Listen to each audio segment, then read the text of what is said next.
The purpose of this video is to understand more about Ukraine, its culture, and language. I will also present suggestions for working with English language learners and connecting with their parents.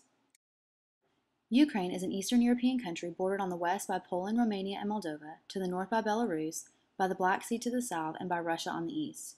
It is a country of 44.5 million people, mostly comprised of Ukrainians, although 17% of the population is Russian.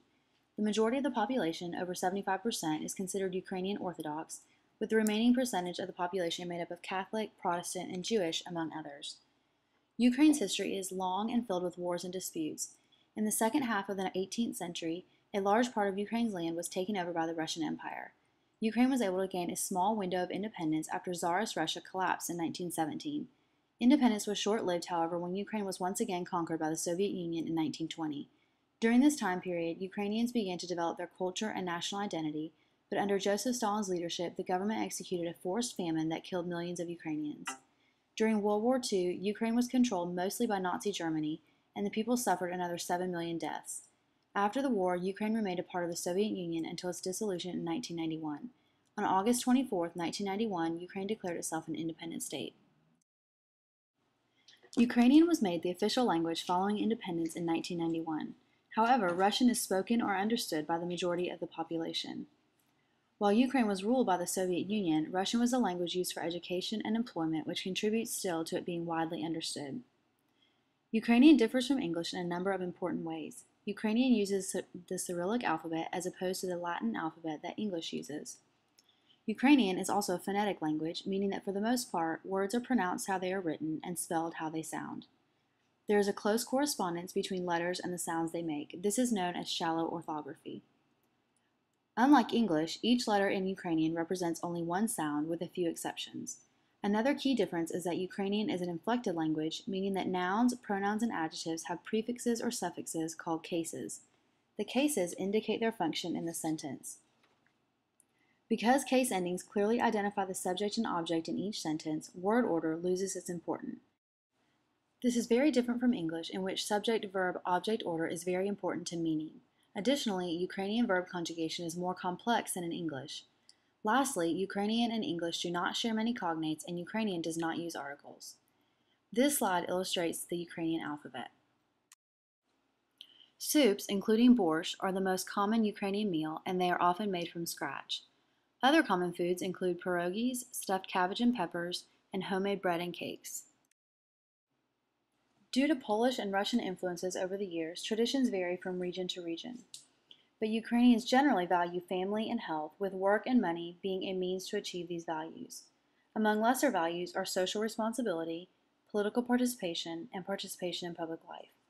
Stable relationships, including marriage and friendship, are more highly valued. In fact, it is not uncommon for grandparents to live with their children in order to help with the grandchildren. However, the pursuit of money as a means of attaining other values is causing turmoil in the family structure. Ukrainians are very hospitable. While not overly friendly upon meeting, Ukrainians are very warm once a friendship is established. They will welcome you into their home and always serve the best to their guests. Ukrainians will often avoid uncomfortable topics or telling you things they think might upset you. It is also important to note that Ukrainians do not necessarily view time as a commodity the way people in the United States generally do. Time is much more flexible and punctuality is not demanded. Gender roles are fairly conservative. Women tend to care for the home, including cooking and cleaning.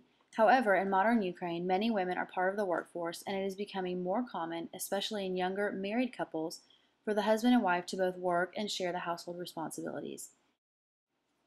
There are many taboos in Ukraine.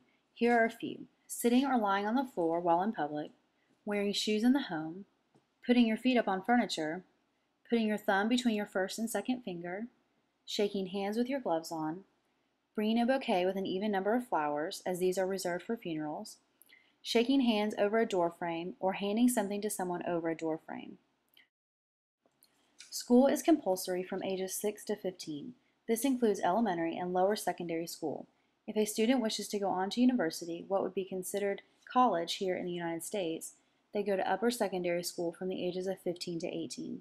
A student can otherwise choose a vocational track. The number of school children in Ukraine is estimated to be around 3 million. According to UNICEF, Ukraine has not participated in any of the international learning assessments nor has it carried out a national assessment of students' learning. This lack of data makes it difficult to assess the quality of the educational system, although anecdotal evidence shows much room for improvement. The system seems to be outdated, and students are not pleased with how well their education prepares them for the job force. A few of the problems include rural students not having access to education and an outdated curriculum. In Ukraine, the main focus is on lectures, homework, home reading, and out-of-school practice. The examination is often held in form of a personal interview or written work checked by the teacher, not in the form of an automatic test. As far as behavior is concerned, good behavior is strictly required, and it is not common for teachers to be friendly with students, but rather to maintain an authoritative role. In keeping with this, conformity is encouraged. Having an English language learner in your classroom is a challenge to any teacher, as ELLs have unique needs. However, each ELL is an asset as they bring knowledge and perspective to your classroom that will only enrich it. ELLs are a growing population, currently over 5 million strong. With this many ELL students and the number growing annually, the chances are good that most teachers will have an ELL in their classroom at some point. ELLs are a different type of learner. In their book, Look at Me When I Talk to You, Helmer and Eddy state, we as teachers are frequently unprepared for the arrival of students from diverse areas of the world. While there are many subject-specific strategies teachers can implement, there are also a few key attitudes and suggestions that are crucial to reaching the ELLs in your classroom.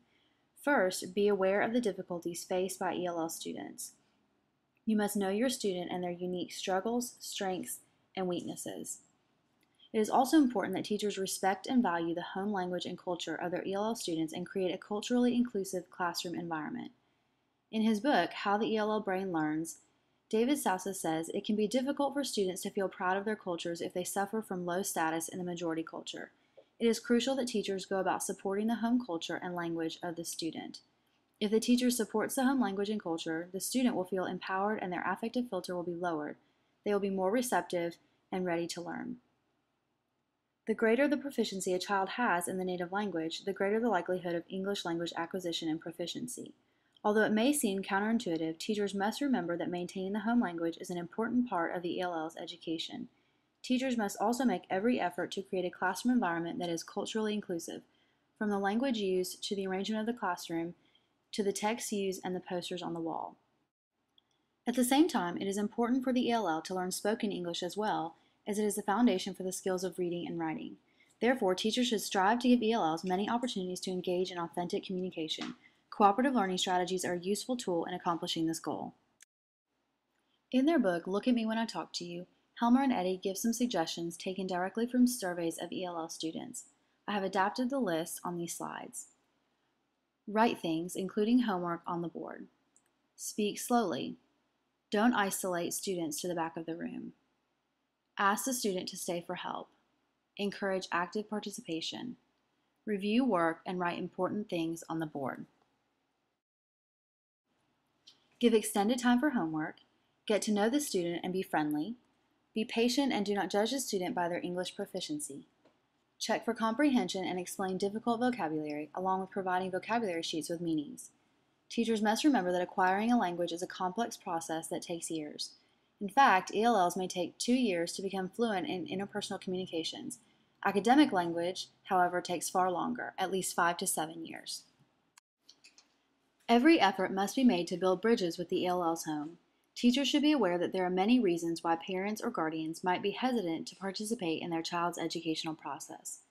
Helmer and Eddy give us the following reasons: lack of proficiency in English, the need for both parents to work, sometimes at more than one job, younger family members at home, feeling that they have nothing to contribute, and the idea of parents as partners in education being an alien concept. This slide gives some ways to connect with and involve parents. First, send communication in the home language if possible. Do a home visit where you seek to learn and listen. Communicate consistently and often. Show parents how they can help their child with homework.